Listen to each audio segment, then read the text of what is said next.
नमस्कार, जय हिंद। स्वागत है आपका सक्सेस एग्रीकल्चर इंस्टीट्यूट के ऑनलाइन डिजिटल लर्निंग प्लेटफॉर्म पर।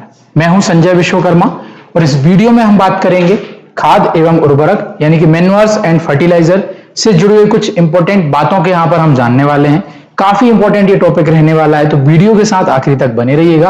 और अगर अभी तक आपने सक्सेस एग्रीकल्चर इंस्टीट्यूट के चैनल को सब्सक्राइब नहीं किया है तो सब्सक्राइब जरूर कीजिएगा। इस चैनल पर पीएटी से जुड़ा हुआ आपको अपडेट मिलेगा।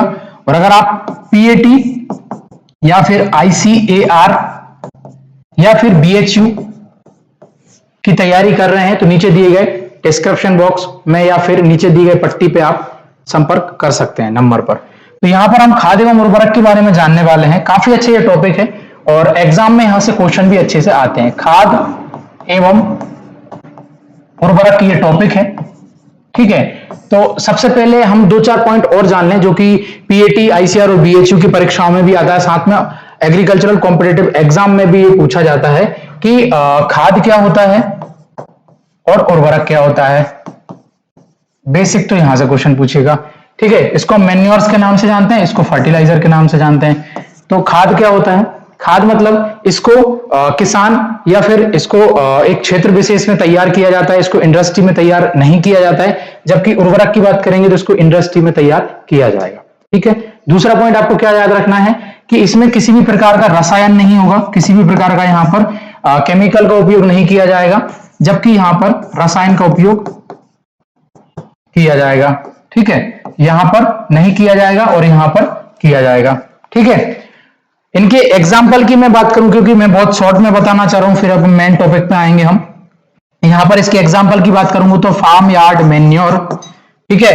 कंपोस्ट की हम बात करेंगे तो ये यहां पर रहेंगे। और इसके एग्जाम्पल की बात करूंगा तो यूरिया, सब लोग नाम जानते होंगे बच्चे लोग, डीएपी, एसएसपी, यानी कि जितने भी फर्टिलाइजर हैं वो इस कैटेगरी में आएंगे। खाद, इसमें किसी भी प्रकार का रसायन नहीं होगा, इसमें रसायन रहेगा, इसमें एफआईएम, कंपोस्ट ये सब रहेगा। मतलब ये प्राकृतिक जो भी चीजें हैं उनसे मिलाकर इसको बनाया जाता है, जबकि इसको फैक्ट्रियों में बनाया जाता है, ठीक है। तो यही टॉपिक है, इसी के बारे में हम जानने वाले हैं।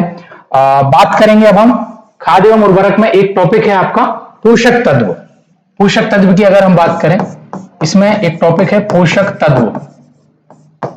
पोषक तत्व की मैं बात करूं तो क्या होता है, जिस प्रकार हमको अपने शरीर को मजबूत करने के लिए, स्वस्थ रहने के लिए, हर प्रकार में काम में बने रहने के लिए हमको पोषक तत्वों की आवश्यकता होती है, या फिर किसी पोषक तत्व की कमी से जो है हम बीमार पड़ जाते हैं, तो ऐसे ही पौधों में भी पोषक तत्व का बहुत बड़ा योगदान होता है। अगर पोषक तत्व पौधों में नहीं होंगे तो कहीं ना कहीं पौधे का जो है उत्पादन कम हो जाएगा और कुछ ना कुछ वो लक्षण प्रकट करेगा और पौधे में बीमारियां भी आ सकती हैं। तो इसी को यहां पर हम पढ़ने वाले हैं।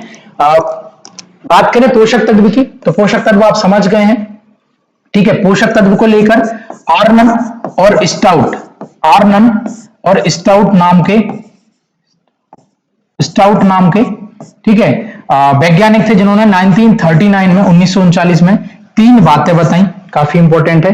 1939 में आर्नन और स्टाउट ने तीन बातें बताई। पहली बात यह थी कि अगर किसी पौधे के अंदर, किसी प्लांट के अंदर किसी पोषक तत्व की कमी हो रही है, ठीक है, अगर किसी पर्टिकुलर प्लांट के अंदर किसी भी प्लांट न्यूट्रिएंट की डिफिशियंसी हो रही है तो वो अपनी लाइफ साइकिल को बहुत अच्छे तरीके से कंप्लीट नहीं कर पाएगा, यानी कि वो अपना जीवन चक्र नहीं कंप्लीट कर पाएगा, जीवन चक्र पूरा नहीं कर पाएगा। ये पहली बात उन्होंने बोल दी।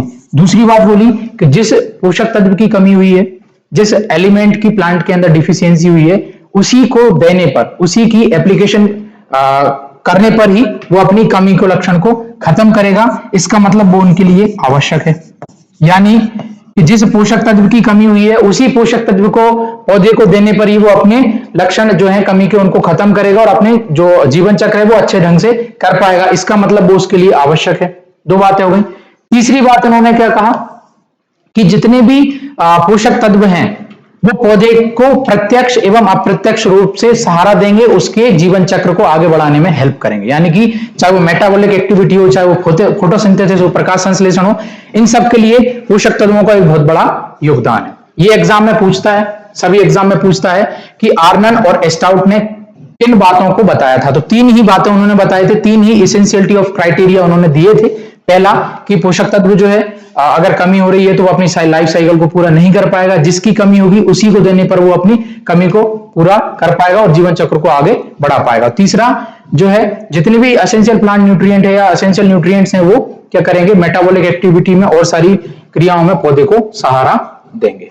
ठीक है, अगर हम इनकी बात करें जो पोषक तत्व हैं, इसके अगर हम क्लासिफिकेशन की बात करें, इसके अगर हम वर्गीकरण की बात करेंगे तो इसको मेनली 3 अलग अलग कैटेगरी में बांटा गया है।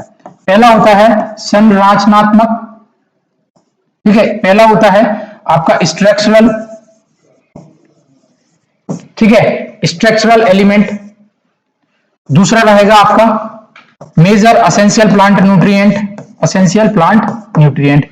तीसरा जो आपका रहेगा वो होगा माइक्रो एसेंशियल प्लांट न्यूट्रिएंट। ठीक है, तो जो आर्नन और स्टाउट ने बात बताई थी, उन्होंने ये बोला था कि पौधे के लिए 16 आवश्यक पोषक तत्व हैं। काफी इंपॉर्टेंट ये क्वेश्चन बनता है। ठीक है, पोषक तत्व कितने हैं? 16, आर्नन और स्टाउट के अनुसार। ठीक है, बाकी अब प्रेजेंट की हम बात करेंगे तो 17 हो गए हैं। क्यों? क्योंकि 16 प्लस 1, यहां पर एक कौन सा ऐड हो गया? निकिल नया है, इसको अभी ऐड किया गया है।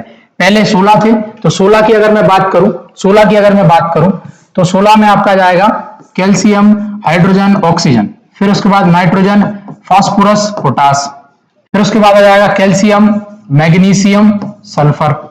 ठीक है, फिर iron, boron, molybdenum, copper, chlorine, zinc और निकल और मैग्नीज। तो ऐसे करके ये आपकी स्क्रीन पर दिख रहे होंगे, ये 17 एलिमेंट जो हैं वो पौधों के लिए आवश्यक हैं। यानी कि अगर आपके एग्जाम में क्वेश्चन पूछे कि टोटल यानी कुल पौधों के लिए कितने आवश्यक पोषक तत्वों की जरूरत है, तो 17। ठीक है, और अलग से घुमा के पूछे एग्जाम में कि आर्नन और स्टाउट के अनुसार कितने पोषक तत्व पौधे के लिए जरूरी है, तो 16 आपको इसको याद रखना है। ठीक है, अब मैं आगे अगर आपको बताऊं, पोषक तत्व को हमने 3 कैटेगरी में बांटा है। पहला है स्ट्रक्चरल एलिमेंट, इनको हम संरचनात्मक पोषक तत्व के नाम से जानते हैं। ये क्या होते हैं? ये होते हैं कार्बन, हाइड्रोजन और ऑक्सीजन। ये होते हैं कार्बन, हाइड्रोजन और ऑक्सीजन। तो इसको आप यहीं याद कर लीजिए, CHO। ठीक है, पौधे का लगभग 95% भाग इन्हीं से बना होगा। ठीक है, और क्या है? 95% भाग इन्हीं से बना होगा। और दूसरी बात क्या है? इनको मृदा में नहीं दिया जाएगा या प्लांट में इनको नहीं दिया जाएगा। ये जो है वायु से और जल से अपनी आवश्यकताओं को पूर्ति कर लेंगे। यानी कि पौधे को ये कहां से मिल जाएंगे? जल से मिल जाएंगे और वायु से मिल जाएंगे। तो इनको हमको उर्वरक के रूप में, खाद के रूप में इनको हमको नहीं देना है। ठीक, ये बात याद रखना। मेजर की बात करें, इसको हम हिंदी में बोलेंगे मुख्य आवश्यक पोषक तत्व। इसमें क्या रहेगा? इसमें आपका रहेगा नाइट्रोजन, फास्फोरस, पोटास, फिर उसके बाद आ जाएगा आपका कैल्शियम, मैग्नीशियम और सल्फर। तो ये यहाँ पर आ गए मुख्य पोषक तत्व, यानी कि इनको पौधे को देना ही देना होगा। अगर इसको हम पौधे में नहीं दे पाएंगे तो पौधे का क्या होगा? उत्पादन कहीं ना कहीं रुक जाएगा, वृद्धि कहीं ना कहीं उसकी रुक जाएगी और सारी समस्याएं भी देखने को मिलेंगी। आगे हम बात करें माइक्रो को, इसको हम सूक्ष्म के नाम से जानते हैं या फिर हम इसको ट्रेस एलिमेंट के नाम से भी जानते हैं। ये भी आपको याद रखना, एग्जाम में पूछता है ट्रेस एलिमेंट कौन कौन से होते हैं। तो यहां पर आपका यही iron, boron, molybdenum, manganese, copper, chlorine, zinc, निकल। ठीक है, तो 8 ये होंगे, 6 ये होंगे और 3 ये होंगे। तो 3 + 6 + 8, ये आपका हो गया 17। ठीक है, टोटल कितना हो गया? 17। एग्जाम में पूछता है। वीडियो अच्छी लगे तो वीडियो को लाइक करते चलें। और आपको PAT, ICR और BHU के किसी कोर्स में एडमिशन लेना है तो नीचे दिए गए कॉन्टैक्ट नंबर पर आप संपर्क कर सकते हैं। हमारे संस्थान के द्वारा ऑनलाइन ऑफलाइन दोनों माध्यम में कक्षाएं चलाई जा रही हैं। अगर आप ऑनलाइन जुड़ना चाहते हैं तब भी आप नीचे दिए गए नंबर पर संपर्क कर सकते हैं। ऑफलाइन क्लासेस आप लेना चाहते हैं तो आप सक्सेस एग्रीकल्चर इंस्टीट्यूट भोपाल में आकर ऑनलाइन क्लासेस ले सकते हैं। ठीक है, तो ये यहाँ पर क्लासिफिकेशन हो गया। थोड़ा सा और हम इसके बारे में आगे जाने, अगर आगे जाने तो जो हम मेजर की बात कर रहे थे, मेजर एसेंशियल प्लांट न्यूट्रिएंट्स की हम बात कर रहे थे। इसमें क्या क्या आया था? इसमें आया था NPK, नाइट्रोजन, फास्फोरस, पोटास और कैल्शियम, मैग्नीशियम, सल्फर। ठीक है, तो जो NPK है इसको हमने किस में रखा है? प्राइमरी में रखा है क्योंकि इनकी पौधों की सबसे ज्यादा आवश्यकता होती है और इनकी कमी भी सबसे ज्यादा दिखती है।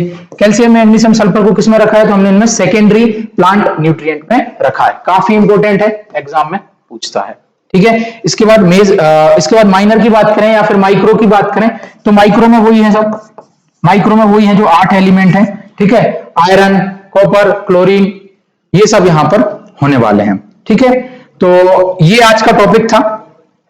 तो उम्मीद है आपको ये वीडियो पसंद आएगी। वीडियो अच्छी लगे तो वीडियो को लाइक करें, साथ ही इस चैनल को सब्सक्राइब करें और अधिक जानकारी के लिए नीचे दिए गए कॉन्टैक्ट नंबर पर आप संपर्क कर सकते हैं। मिलते हैं किसी नई वीडियो में, तब तक के लिए जय हिंद, जय भारत।